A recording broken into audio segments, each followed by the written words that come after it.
안녕하세요. 불행이단연의 설지현 원장입니다. 오늘은 많이들 궁금해 하실 것 같은데, 한약이 자폐증, 발달장애, 지적장애 아이들에게 부작용은 없는지에 대해서 말씀을 드리겠습니다. 일단 저희 아이들도 생후에 돌 이전에 한약을 수개월 이상 장복을 했습니다. 또한 저희 둘째는 1년 이상 한약을 장복을 했고요. 크게 문제가 없었습니다.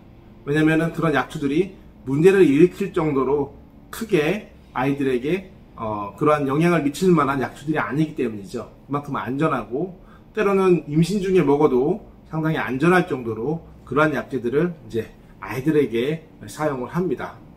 물론 이제 저희 아내도 임신 내내 한약을 거의 달고 살았습니다.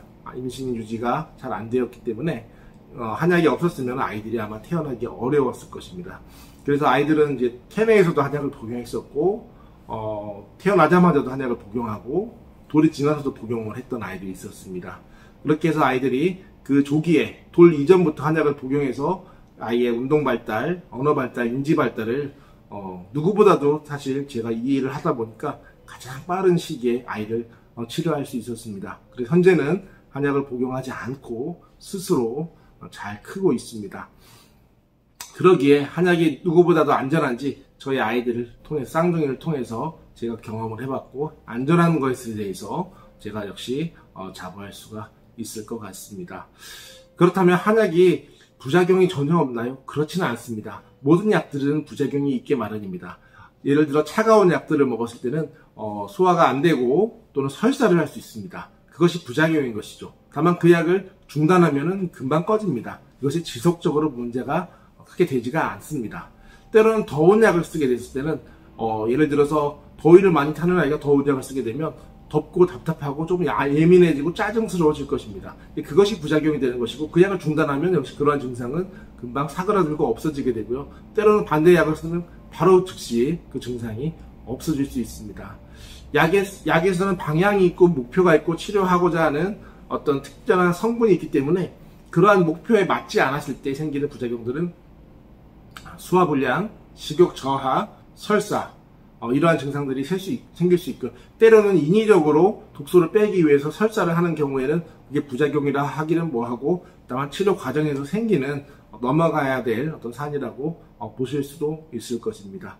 그래서 어떤 예민한 아이들은 약을 썼을 때 100명 중에 1명 중에 아이들은 수면의 질이 일시적으로 떨어지는 경우들이 있습니다. 그럴 때는 약을 바꿔주기도 하고요. 어떤 아이는 일반적인 약도 그 아이에게는 소화가 안 될 수도 있습니다. 100명 중에 1명이라도 그런 아이가 있다면 그보다 더 소화가 잘 되는 약으로 바로 바꿔주면 됩니다. 즉, 부작용이라고 하는 것은 이 아이, 예민한 아이가 복용했을 때 나타나는 아이의 증상과 또는 반응이기 때문에 그러한 증상을 보였을 때는 바로 즉각적으로 약을 바꾸고 약의 용량을 바꾸고, 그렇게 함으로써 이 아이가 최적의 컨디션을 만들어주고 최고의 상태를 만들어줄 수 있는데 하나의 과정으로 그것을 활용하기도 합니다. 그래서 약진이라고 하는 것이 있는데, 약진이라는 것은 그 약을 썼을 때 그 반응을 통해서 그 다음 약을 찾아가는 방식입니다. 즉, 약의 반응을 통해서, 예를 들어서 홍삼을 먹었는데 기운이 빠진다 라는 사람도 있을 것이고, 오히려 기운이 좋아진다 라는 사람도 있을 것이고, 그냥 아무렇지도 않다라고 할 수 있을 것입니다.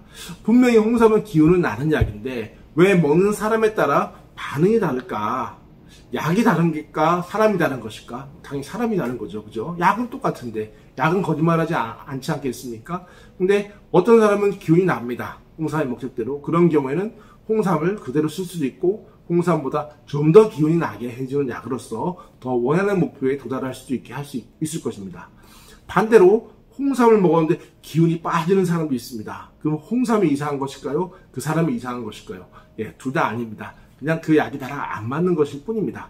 즉, 홍삼을 먹고 기운이 빠진다라고 하는 경우에는 심장에 열이 너무 많은데 거기다 불을 더 부어버리니까 너무 뜨거워진 거죠. 뜨거운 열대에 가면 기운이 빠지지 않겠습니까? 즉, 열이 너무 많아져서 생기는 증상입니다. 그럴 때는 빨리 열을 꺼주고 식혀주고 영양을 넣어주는 약으로 바꿔주면 금방 그러한 증상이 없어지고 더 최적의 컨디션이 될 수가 있습니다. 때로는 홍삼을 먹고 아무런 변화가 없는 경우에는 소화기의 기능에 기가 허한 것이 없는 것입니다. 즉, 그쪽의 치료를 굳이 할 필요가 없다는 뜻이 될 수도 있습니다. 그럴 때는 그쪽이 아닌 다른 쪽의 장기를 치료해주는 쪽으로 치료 방향을 바꾸어줘야 된다는 그러한 사인이 되기도 합니다. 즉, 한약을 썼을 때 크게 부작용은 없는데 소화 문제, 설사 문제 또는 약간 민감해지는 문제가 생길 때는 그러한 약을 바꿔줘야 되는 사인으로 보고 전문가와 상의를 통해서 바로바로 대처를 해준다면 크게 문제가 될 것들이 없습니다. 또는 때로는 아이가 약을 너무 먹기 힘들어하는 아이들은 증류로 만든 한약을 써서 자폐증 아이들이 복용할 수 있게 해주기도 합니다. 간에 문제가 되지 않나요? 저희는 1년만 동안 아이가 한약을 먹었지만 간에 별로 문제가 되지 않았습니다. 또한 간 수치도 저희는 3개월마다 주기적으로 검사를 해줌으로써 전혀 문제가 되지 않는 것들을 체크하고 경우에 따라서 감기약을 먹어도 일시적으로 간 수치가 오르기도 합니다. 또는 한약을 먹어도 일시적으로 좀 오를 수도 있습니다. 다만 크게 문제가 되지 않는지를 체크하고 오른다 하더라도 낮춰주는 그러한 한약들이 있기 때문에 바로 낮춰주게 되면 1, 2주 안에 정상으로 돌아갑니다. 대부분의 경우는 그렇게 안전하게 한약을 쓰기 때문에 아이들에게 한약은 크게 문제가 되거나 그렇지 않습니다. 하지만 전문적이지 않은 곳에서 한약을 복용하거나 전문적인 자격이 없는 곳에서 한약을 함부로 복용했을 경우에는 증상이 더 심해지고 그런 약진이 되지 않기 때문에 전혀 엉뚱한 곳으로 치료가 갈 수가 있습니다. 그래서 항상 이 분야에서 보다 더 전문적이고 이 분야에서 10년 이상 이 분야의 일을 해오신 곳에서 치료를 받아서 아이들이 더 많은 호전과 더 많은 개선이 이루어졌으면 하는 바람입니다. 감사합니다.